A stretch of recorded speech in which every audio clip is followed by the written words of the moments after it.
Yay, the kids are finally asleep. So do you feel like... Playing a game? I've got a feeling a boss fight's coming up. Ooh, I just got wrecked. Headshot, baby. Ooh, it's your turn to get the baby. So are you up to the challenge? Run, run, run, run, run. And we're dead. That's when I realized I have no idea what I'm doing. GG. Welcome back to another episode of the KJ After Dark Gamer Parents Podcast. My name is Kevin, and I am joined by my wonderful wife, Joanne. We are gamers who parent and parents who game. Woohoo! And today we're going to be talking about You Suck at Parking, but that is going to come later. That's the game of the week this week. Excuse me. Yeah, but more to come on that in a little bit. Before we get into anything else, though, I do want to turn it over to Joanne and ask, how was your week, both in life and in gaming?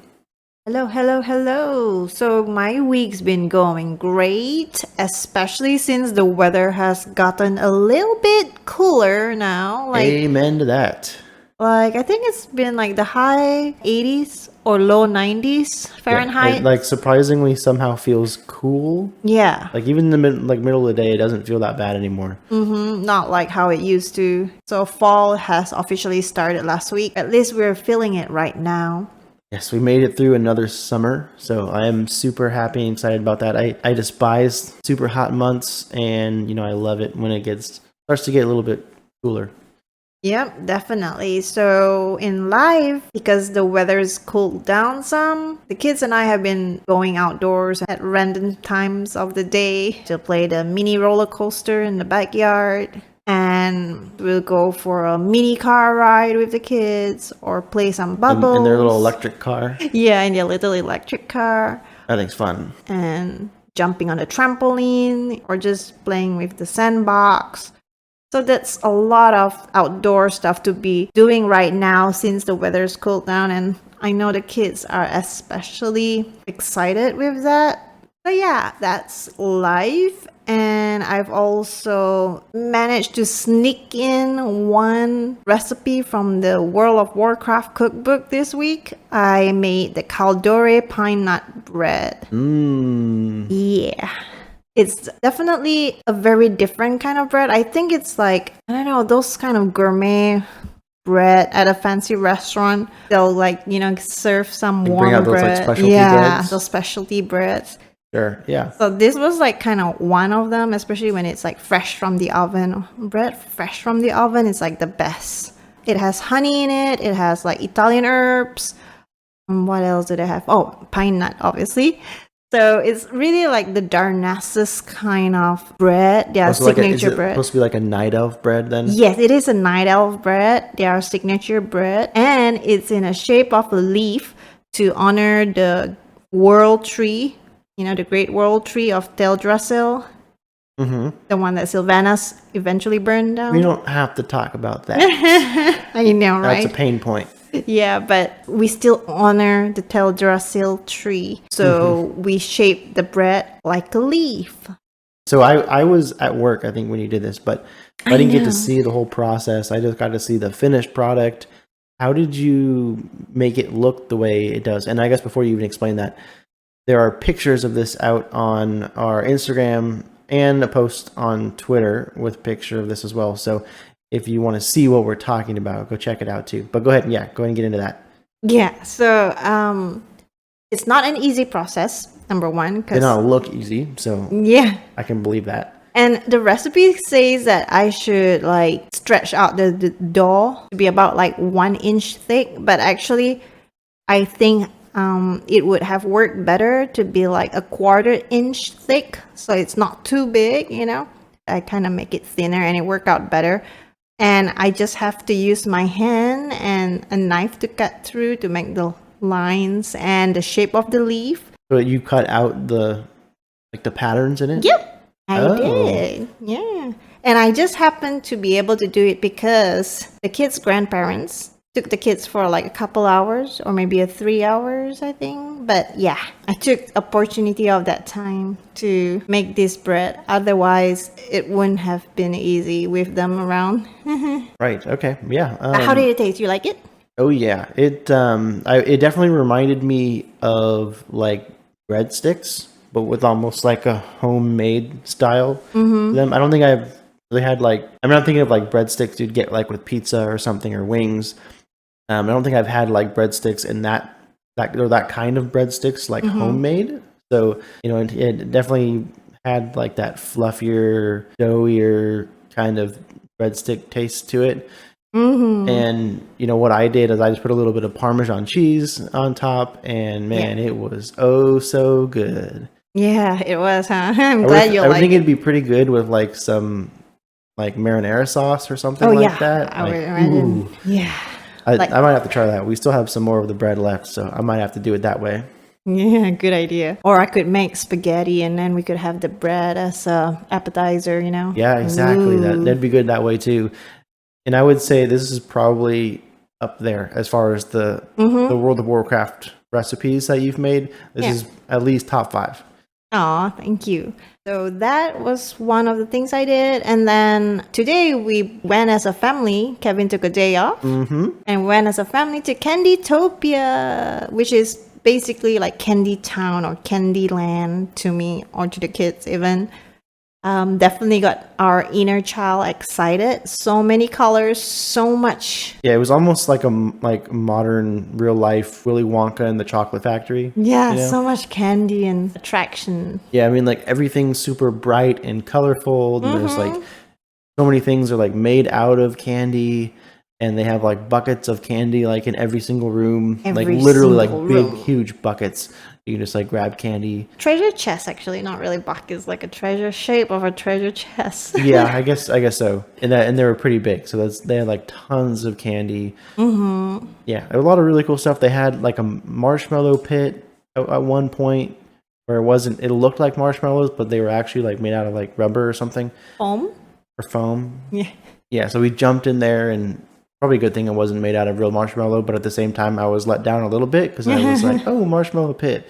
Jump in and get all disappointed. This is not marshmallow when you chew on one. Yeah, it didn't taste like marshmallow. I spat it right back out. All good. Yeah, and there are just a lot of Instagrammable pictures, if that's a word, but so nice. If you live in New York or Atlanta or in Houston, definitely visit the Candytopia. The kids definitely had fun, right? Yeah, No nap the day. kids had a blast. Took a little bit more than an hour to get through the whole thing, and I feel like we went at a pretty slow pace. Like we had some people with us. I will not name any names who absolutely love taking pictures and will take, some might say, too many pictures.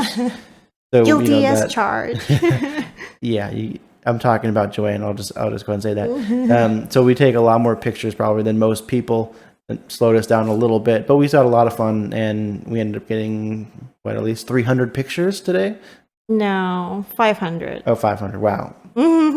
Yep. And it also helps going on a weekday because we basically had each room to ourselves, right? So Yeah, I could see that being a lot worse. And I'm kind of one who I don't like crowds. Right? Like who any does? amusement parks or like busy parking lots, even just like where there's like a lot of people around. Like I'd rather it not be that way. And so I think it was a good idea, kind of going during the week. Yeah. And it not being as crowded. That was definitely a good way to do it. But because of all the sugar, all the candy, it was a no nap day for our kids, and they were like super hyped even after we got back. So Yeah, they were crazy hyper day. I mean, they didn't even have a lot of candy. Like that's one thing that it was like, oh, buckets full of candy, or treasure chests full of candy, and it was more like, no, just take one. You're good with one. There's going to be one of these in every single room, and they only had like maybe 2 things like today. We still have a lot saved for probably over the next many days, and they were still like completely out of control. So yeah, it shows what a little bit of sugar can do. Yes, for their little tiny bodies. Yep. Yeah. Okay, so that's on the live side, and on the gaming side, of course, I'm still playing my mobile game choices, still reading my book, and then I tried playing Metal Hellsinger. I really like the song. Yeah, I wanted to de-stress, so I wanted to listen to some head-banging songs. A game that de-stresses you, but yeah, after after the tutorial it got harder, but I just can't help like wanting to shoot out of beat. Like I know they said Yeah, so you should. explain that. So I know how the game works, but Okay. explain that to anyone who doesn't know. All right, so Metal Hellsinger is kind of like Doom. Kevin mentioned this before, and you're supposed to shoot your enemies according to the beat of the song. So there's like a heavy metal song playing in the background of it, and there's a beat that goes with it. And I know my rhythm. I love music, so I know my rhythm. Sure, human metronome. Yeah, I could like play to the beat of it. The problem is these enemies, they keep spawning out of the blue from everywhere, and my first instinct is to just shoot without following the beat, but it does not work that way, because if you do that, then you're not making much damage versus shooting according to the beat. And that's the part where I can't really sync my mind to, because I'm so used to regular shooting games. So yeah, it's basically, what do you say, Kevin? It's like Rock Band. Yeah, I was saying it was like a combination of Doom and Guitar Hero. Guitar Hero, yeah. Because it's a first person shooter, and then you're trying to like only attack like on the beat. Yeah. Yeah, and like the problem. So I played a little bit of the game too, so I'll speak on it some right here. But one of the things that I had a problem was with, you had to like kind of retrain yourself to not just kill things as fast as you can or attack things as fast as you can. Like you actually do way more damage if you attack like on the bass note, for example. On a bass note. Yeah, and one of the problems that I had was one of the weapons that you get and you use early on is like a shotgun, and it's like a pump shotgun, so like it's kind of slow to shoot, and some of the songs are like faster beat than you can actually shoot with the shotgun, so like you'd have to like put extra time between your shots just so that you would attack on the beat and actually end up doing a lot more damage that way. So like it was weird. And like also like if there wasn't an enemy around, like you'd miss beats that way. And I don't know. It was definitely like weird. Like was very different than most first person shooters. You had to actually pay attention to what what you're listening to at the same time. Yeah. It's like really throwing in like a whole nother sense that you have to use. Exactly. I feel like it's a perfect game for someone who has never played a first person shooter game. So they have no idea how to like kill the enemies. They just play according to the song and not really worry about how to shoot the enemies. So yep. So that was a bit weird for me too. And then, of course, you suck at parking, which we'll talk about in more detail later. Yeah, let's save that one for later. And Grounded, we played it again because wasn't it like just released? Yep. So it's been in early access for a while. I don't know exactly how long, but it's been in early access for at least maybe a year, probably more than a year. And it was just fully released earlier this week. Yeah. So it was a pretty big update that they did with the full release. Obviously, that's a pretty big deal. And so we jumped back in on our stream on last Tuesday, which is over on the YouTube channel. So if you want to check out some Grounded gameplay, then you can there. Checked out a little bit of the new area. You did some crafting and some building. My favorite part, yep. I did some dying to giant bugs. I guess technically they're not giant, we're just small. Yeah.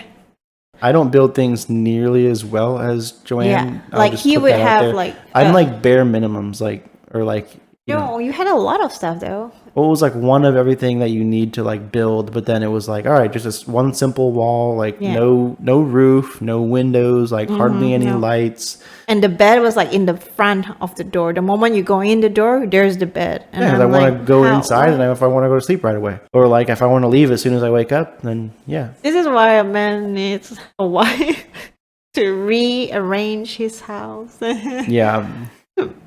But you spent like a lot of time just like making some obvious improvements. Yeah.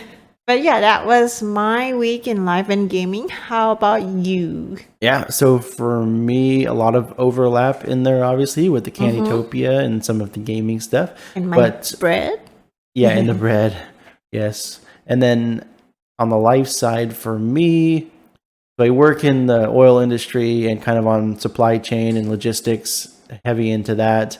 And anytime there's a hurricane, which like there has been in Florida, and for all the difficult times that people are facing over there, it also adds a lot of difficulties for the job that I do. And although I don't really handle that area, it's kind of like an all hands on deck situation for our team going through those times. So I know we've been pretty lucky so far this hurricane season, but now with this one, it's kind of just made for a busy week. Definitely trying to handle things around that and keep those areas supplied with fuel. But yeah, just kind of something that comes with the job. But made it a little busier week at work. But that's about it on the life side, kind of just adding to what you've already been talking about.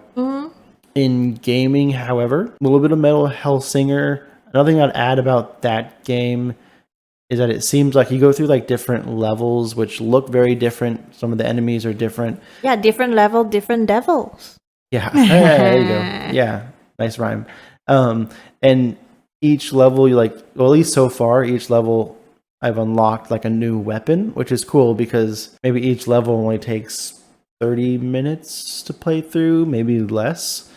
And so I feel like I was like unlocking these weapons like really quickly. And I think I played through probably like 4 different levels and unlocked like 3 or 4 different weapons. You were amazing. So, I mean, I played a little bit of Doom back in the day, so maybe that's why. I don't know if that helps. But, I forgot to mention about the Metal Hellsinger. I can only handle like 30 minutes of it at a time. Yeah, after like, I think I probably played it for like an hour and a half, maybe 2 hours. And like by the end of it, I was like, I can't, like, I don't want to listen to like loud music anymore. Like, he wants peace. Go listen to like something soft. Like, I want like a lullaby after that to like calm me down, put me to sleep. So yeah, I don't think I could play like longer than I did of that game, even though it's fun and I was enjoying it. Just the music was just too much. Unless you're like really into metal music and you live for that stuff, then that'll probably be different for you. But not for me. And then I guess after that, in gaming, a little bit of Hearthstone. They added another mini deck series, which is basically, I want to say it's like 30 cards that they give you the option to buy. Like you can just drop a bunch of gold, like the in-game currency, and then they'll just give you all those cards. And it's always like new cards that, you know, haven't been in the game yet. So it's almost like a little mini expansion release, because normally only during expansions is when you get like a bunch of new cards that come into the game.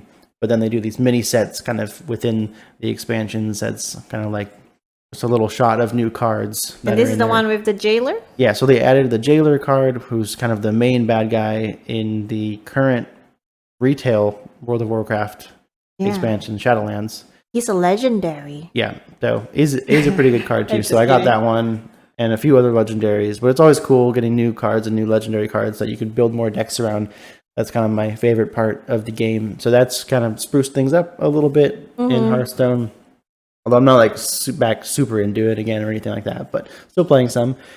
I honestly don't think I got any time this week into BioShock Infinite, even though I'm still playing it. I just haven't really progressed anymore since last week on that one.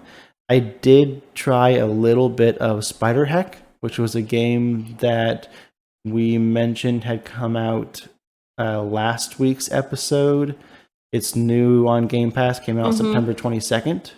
And it is like a platformer where you are a spider and you can jump around, but then you can also, like, if you double jump, your second jump, you'll actually like shoot a web out, and then you can attach it to like these platforms and like swing around them, and like you can attach it to the ceiling and like pull yourself up to the ceiling, you know, and then you can, since you're a spider, you can walk on the ceiling and all that stuff. And so you can jump to different platforms and you can pick up like weapons. Lightsaber. Yeah, so there's this like lightsaber looking thing, or there's like this double-sided lightsaber, so you can feel like you're Darth Maul or something from Star Wars.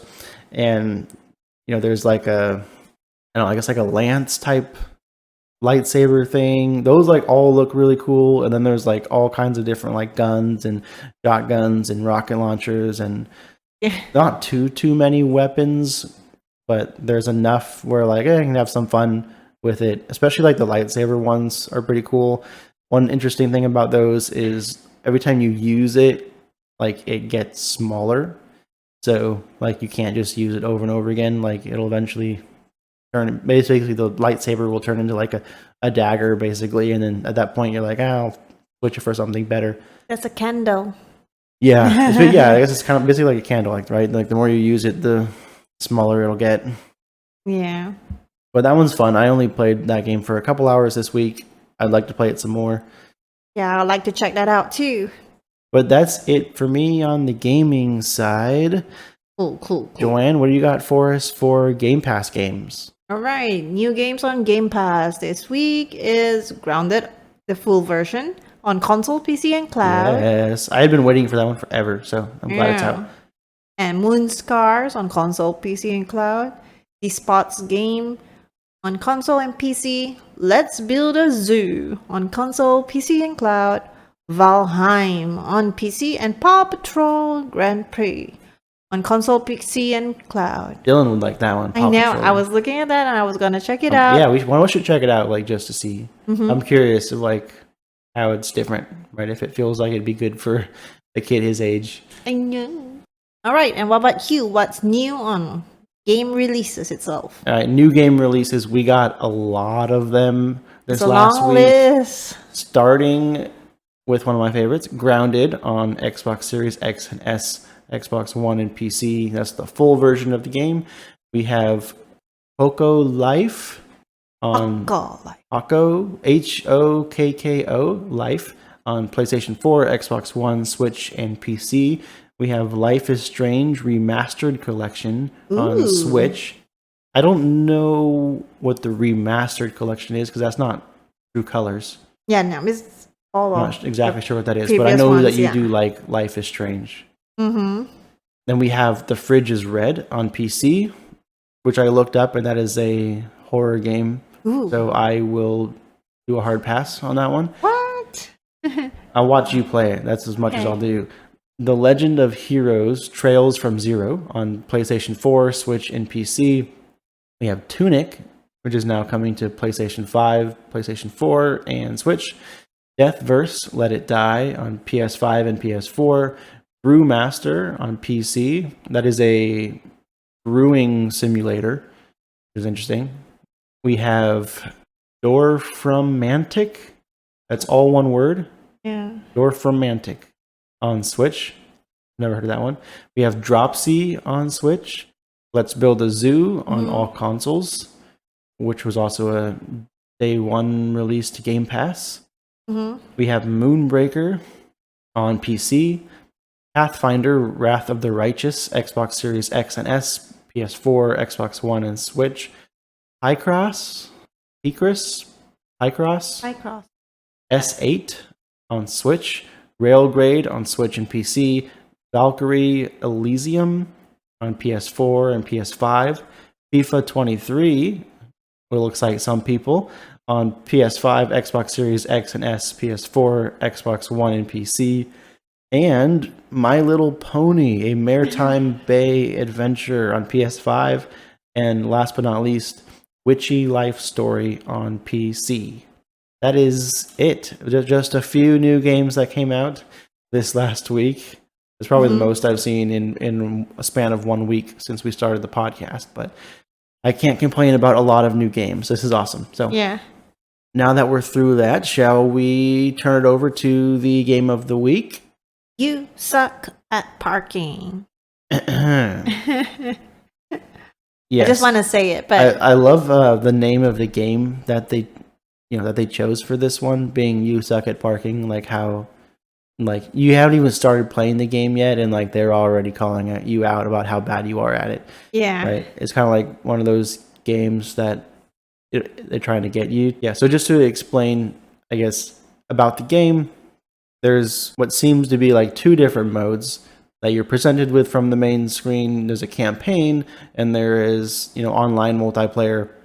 As of right now, unfortunately, they don't have a way to actually play with friends. You can't like party up or group up before you go into multiplayer. You just go into multiplayer separately. And of course, you'll probably never be in the same lobby as them after that. So it makes it, at this point, pretty much impossible to purposefully play with people that you know or play with your friends, which was kind of sad. So we never really got to play together. Yeah, but they did say that it's in the works. They're working on it. I'm a little disappointed that they didn't find a way to have that ready before the game actually comes out, because I feel like that's pretty important. Yeah. People can't play with their friends for this game, which kind of sucks. But the rest of it, I do really like. So we'll get into that. So I guess we'll start with the campaign. So it's like a top-down driving game. Yes. And the camera just kind of follows your car, but it doesn't, as far as like a compass, like it doesn't change, like it doesn't rotate. It just kind of follows. It'll constantly be right above your car. Yeah, which is confusing sometimes, especially when your car is like facing the opposite direction, like heading down, and then left and right is different for the controls. Right. So like if you're driving south, let's say, like if we're keeping with the compass example, and you hit the left arrow key, your car will turn left, which is technically the right side of your screen. Yes. Is that what you're talking about? So Okay. that was confusing for me because Just think of it as like which way the driver turns left or right, the car goes that way, regardless of whether you're driving south or north yeah, or whatever. But yeah, so it's kind of a weird feel. You know, it's not like a first-person driving game. Like you're not like right behind the wheel. It's not even like a third-person yeah, driving game. It's a little bit different. I don't think I've really played many driving games like this. It's very cartoony, it is. which is okay. I actually like I like the way it. it looks. It's still really easy to tell like where things are and navigate around the map and stuff. But anyways, basically how the campaign works, you pick a level and you kind of progress through all the levels, and to pass a level you are only given a certain amount of time, and you need to drive around and find parking spots. And also a certain amount of fuel, not just time. True. So each car you only have a certain amount of fuel, and you always start at like a starting point for the level, and then you drive and you try and find a parking spot. You park in that parking spot, and then your next car appears back at the starting point, and you try and find a different parking spot until you get them all. And but you can stop halfway while yeah, driving. another thing, you have like a gas and brake, and you can steer, but you can't reverse. And if you stop, then that's a park. And then that car is done. If you miss the parking spot, then too bad. You got to start over from the starting position. Yeah. It's not like in real life where you could take your time to pause, reverse, and park in again. No, this is like, you just goes on and on straight. Yeah, there's plenty of times where like, especially like if you overshoot the parking spot, like you can't like reverse. So you have to like do a U-turn, and sometimes there's not enough room, or that just doesn't work out because maybe you're on a cliff or that kind of thing. So yeah, there's a lot of reasons why like it would make it way easier to have like the ability to just reverse, but I can totally see why they didn't do that. It makes the game a lot more fun and interesting. Yeah, or stop to This way. like, Yeah, and move that you in can't the even stop because direction. that's kind of the whole point. Like you're not supposed to stop until you get to the parking spot. Yeah. And when the game starts off really easy in the campaign, which Well, he says it's easy, not to me though. yeah, I mean, it's really easy compared to the rest of the game. So I Yeah. actually ended up finishing the campaign, at least for the most part. I think there may be like a few bonus levels that I didn't unlock or get to yet. Kevin's a pro parker, you all. Yeah, but I did all the main like campaign levels, not some of the bonus ones, but they get really difficult towards the end. All right, so let's explain, Kevin. What kind of challenges or difficulty are you talking about here? Give a few examples. So to get from the starting point to some of the parking spots, pretty much all of them are going to require some kind of obstacle to get past in order to get there. So you have things like the railings are like, I don't know, they're like bright red. So I don't know if it's like lava or fire or Laser, maybe. I guess like a laser. Yeah, that's probably the bet what it is. Like laser fences, right? So if you hit the rail, your car blows up and you got to restart. Yeah. So you can't touch the railing. And then And there are there's also- mines. Yeah, there's also mines in a lot of the Landmines, levels, yeah. so you can't run over the mine or else your car blows up. There are tons of, sharp corners and turns, and sometimes there's cliffs with no railing, and you can fall right off of them into the water, and that's also a way you can fail. I mean, there's like things on the ground that you can hit that'll boost your car forward, and that could really mess you up as well. There are portals. There are portals that you can drive through that will take you to other places around the map. Usually those are kind of more helpful. They take you to somewhere that you need to be. but sometimes that can throw you off because you don't know where it's going to take you until after you go through. There are giant magnets that pull your car into them, and if it pulls your car in, your car is gone. And then there are also giant fans that push your car, and that can totally mess you up. There are like these sentry turret things that will shoot rockets at you if you pass by them. That's another way you can die. There's also those kind of the stationary mines. There's other mines that will actually like track you down. They like chase after you. There's like electrified fences. Oh yeah, that too, blue color one. Which is kind of different than like the laser railings, but same end result. Your car is toast if you touch it. So there's like tons of ways. Oh, and there's also there's these like red lights that if you run through the red light, then a police car appears behind you and chases you down. That's really cool and unique, and I like how they did that. It's kind of funny because like it took me a minute to realize like, oh, it's a stoplight, and then it's like, oh, it's red, like, and it's always red. So if you go through that section, you run a red light. And of course, running a red light is bad. And the cop car is there to chase you down. And if he touches you, then your car's done. Like you stop, you park right away. So that one's like fun. That one's fun to play with and mess around with. And so there's a lot of things that mechanics, I guess, that they add to the game that make it more and more challenging to get to the parking spots. Some of them are crazy. There's also they're like this weird turret things that will shoot like sprays of little orange energy blasts. I don't know what you call them. Fireballs.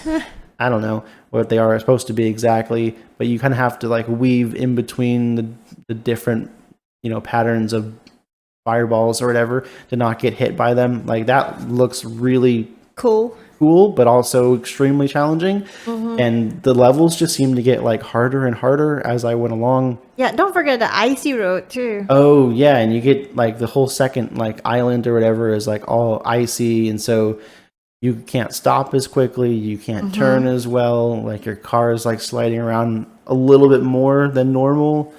So it just makes it way harder. Way impossible. Do check the highlight of this game that is shared on YouTube and also on our Instagram at KJ_after_dark. Yep. So we made a highlight video for this. There's one that's like a 3-minute version that's on YouTube, and then like a 1-minute version that is on Instagram and Twitter. If you want the shorter version, you can go check out one of those. Full version is on the YouTube channel and shows a lot of the levels and things that we're talking about. And I really like this game. Kevin does not suck at parking. I did at the beginning, and you'll see some of that in the highlight video that we made. Like, we were not doing very good at the beginning, and you can tell. And like towards the end, I put in some of the more difficult levels that I had made it through, and I'd probably make it look like a lot easier. I know. I don't even just understand. No, for each success, there was like 100 plus times of me just failing, crashing and burning. Just trying to get through. And some of these levels I spent like a decent amount of time just trying to get past and get through them. But I think that's what attracts me so much to this game, is every time I'd see a new level, I was like, this is impossible. Like I'm not gonna be able to do this. Like I'll see how many parking spots I can get, I'll see how close I can get, I'll give it a shot, but there's no way I'm gonna be able to do this. And then of course a little bit of practice, you kind of figure it out, like where you need to go, which turns you need to make, how you get past certain obstacles, and and then you get there, right? Just because with a little bit of practice and a little bit of time putting into it. And so it was like that constant, like, oh, I can't do this, and then like, oh, I did it. Let me try the next level and be like, oh, this one's even harder. There's no way I'm going to get this one, and then you get that one too, and then Only they just kept getting a little bit harder. And I just kind of kept going, just like kept pushing forward. Yeah, no. I mean, in real life and in game, I do suck at parking. So you amaze me. It just takes practice. I have a super long commute, so I drive a lot more than you. Except that's backed off now. So, I've been talking a lot about this game. What are your thoughts on it? No, I feel everything that you've said is what would have come out from my mouth too. The only difference is that I don't have the patience to crash and burn over and over again. Yeah, this you do need some patience, because it's almost like Souls-like, where like you're going to lose over and over and over, before you feel like any kind of success. Like at least Yeah. on some of the harder levels, or kind of when you get to a level that matches your skill, right? So you need to be okay with failing. I'm okay with failing, but then a lot is like flip the table moment. Sure. Yeah, no, I was like, totally get that. road rage. Yeah, there's some times where I was like, I would get like so close, but like mess up or miss something and be like, oh, so upset with myself. But Yeah. And the cute part was like, sometimes like when I totally gave up and then my car crashed, the wreck landed right in the parking and it counts. yeah, hey, was the funny. important part is the car is in the Park. parking spot. What doesn't matter is whether the car has already exploded or not. They That don't was really care funny. about that part. So real quick, I just want to explain the multiplayer part Oh, of it. okay, Like I said, you sure. can't do it with friends, but the main difference between that and the campaign, obviously you're playing it with other players. So I don't know how many cars it can be. I think up to like 6 or 8 or something like that in one game at a time. And you all start in the same starting position. The maps are different than the ones that you see in the campaign. And there are a lot more parking spots in these. The other ones, there's like 2 to 4 in each of the campaign levels. In the multiplayer one, there's like 8 or 10. Yeah, maybe? but here's where you and I think differently. You said like the multiplayer one is easier than the campaigns, right? If I'm not Yes, mistaken. like the levels themselves. Yes, like the campaign, just to get like 3 parking spots was like ridiculously hard. Because like there were so many obstacles to like go through, and the obstacles were more difficult than the ones that they use in the multiplayer.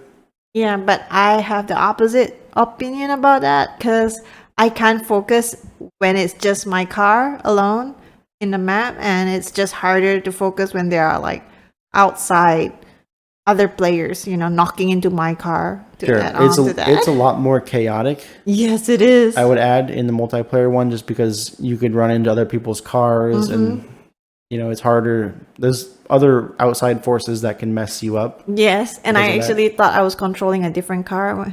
Oh, that once. could end well. Yeah.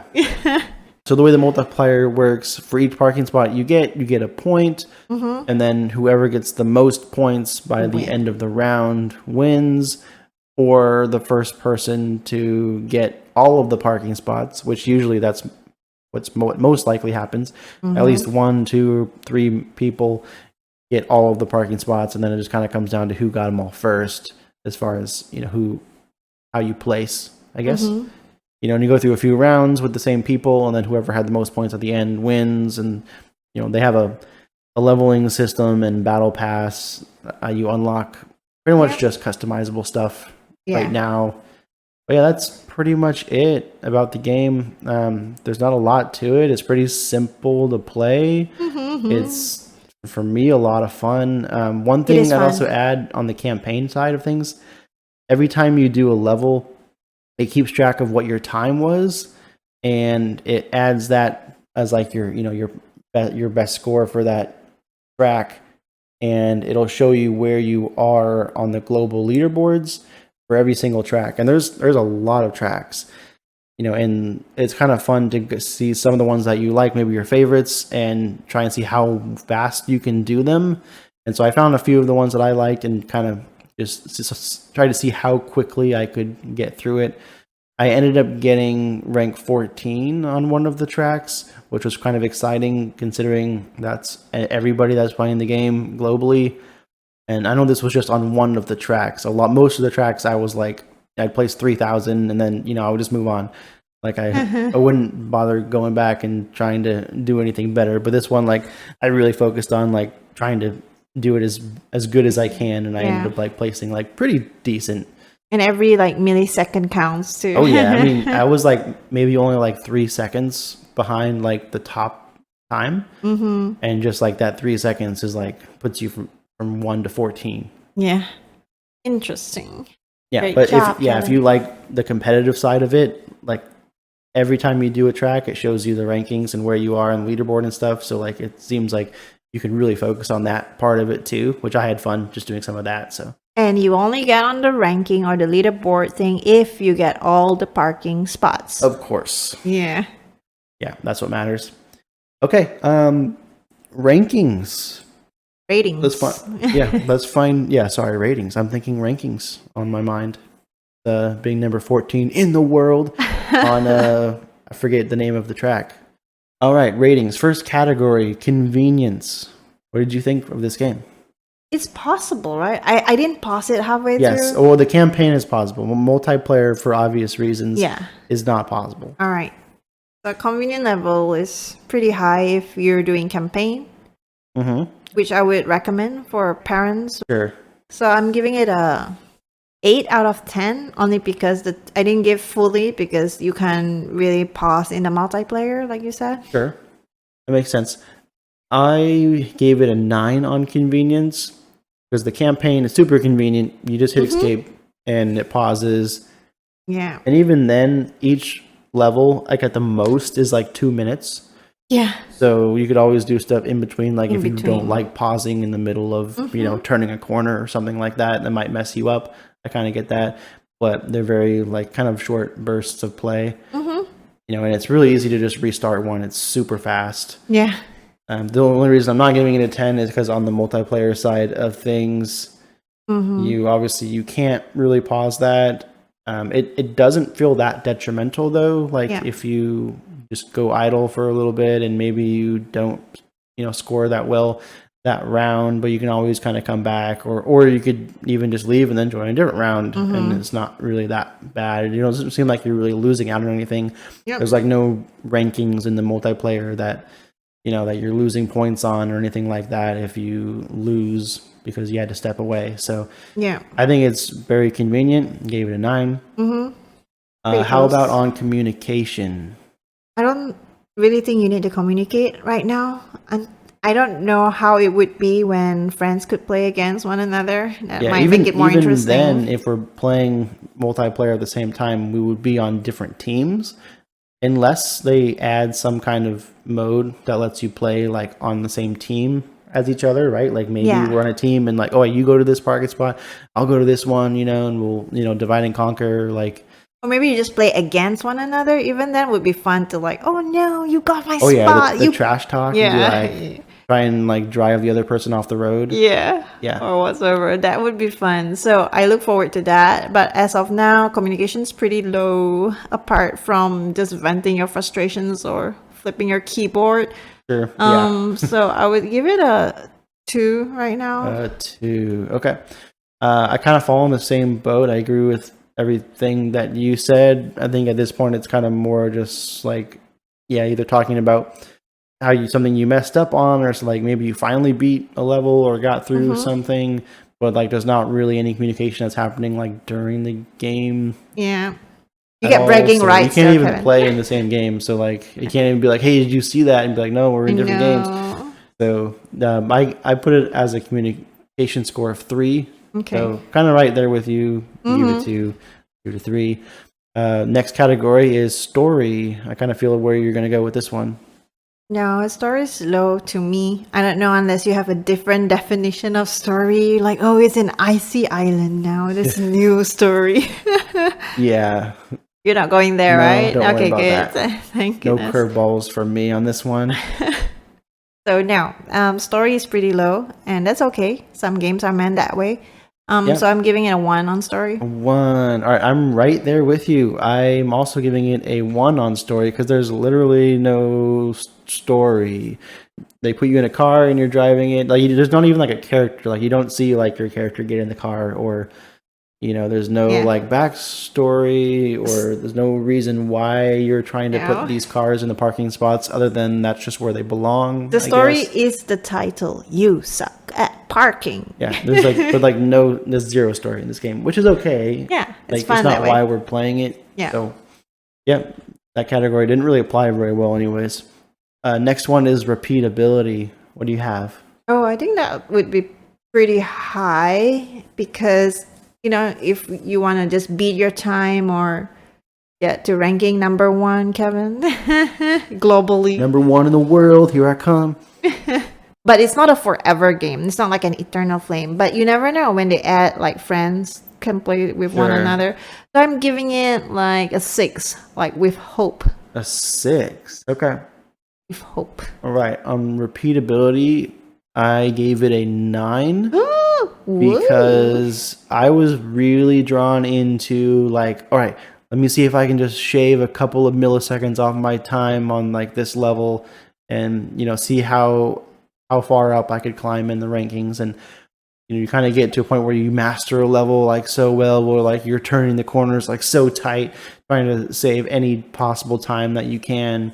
No, but when you finish everything, you told me like you finished the game except some bonus part, and then you were like, I don't know what to do anymore with the game. That's not high repeatability to me. I could, if I wanted to, I could go back and like try and place like higher on some of the tracks. Like I could easily go back and do that. Like there's more I could do, but I did all the main stuff. That's like enough for me at least. Okay. But there's a lot of stuff to go back to. And like just try and like improve your times, do a little better, especially if you want to be, one of the top ranking times globally racers. So, and then also on the multiplayer side, if they add more maps, or if they continue to add more maps, that would obviously increase the repeatability. Right now, it doesn't seem like there's a ton of maps, which I mean, the game just came out, so. Well, the campaign there is, but on multiplayer there's not.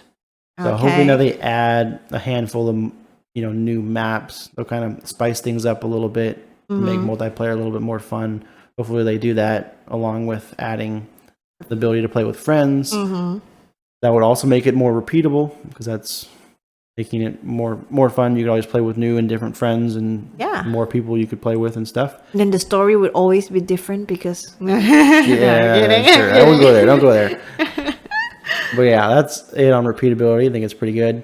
Okay. Last category is fun. How did you place it? Oh, it was fun. I would give it a 9 out of 10. 9 out of 10. I mean, it was frustrating, but it was frustratingly fun.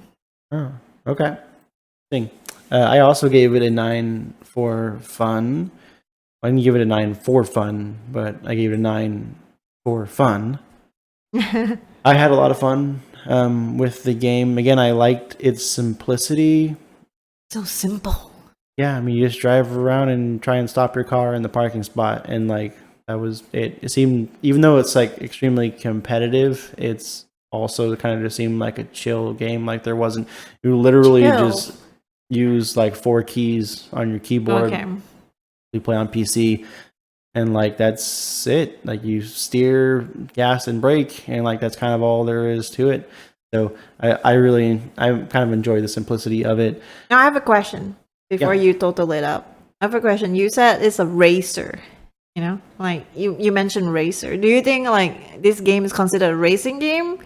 Will you consider yourself a racer or a parker? Because that's true. I mean, you're racing to the parking spot because you're trying to. Because like, I would say it's still a racing game because it's all about time and it's all about how fast you can get something done. Park racer.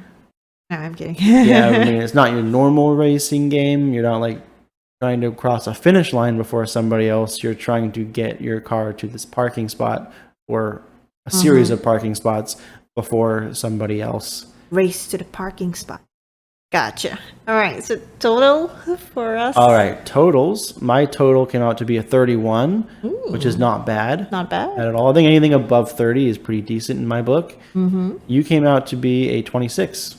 Again, these are on the 5 categories: convenience, communication, story, repeatability, and fun. Yep. Each one is a 1 out of 10. So total is out of 50. So you get 26 out of 50. That's roughly a 50%. Yeah. And it might change if they had that friend thing. Sure. Versus friends. Yeah.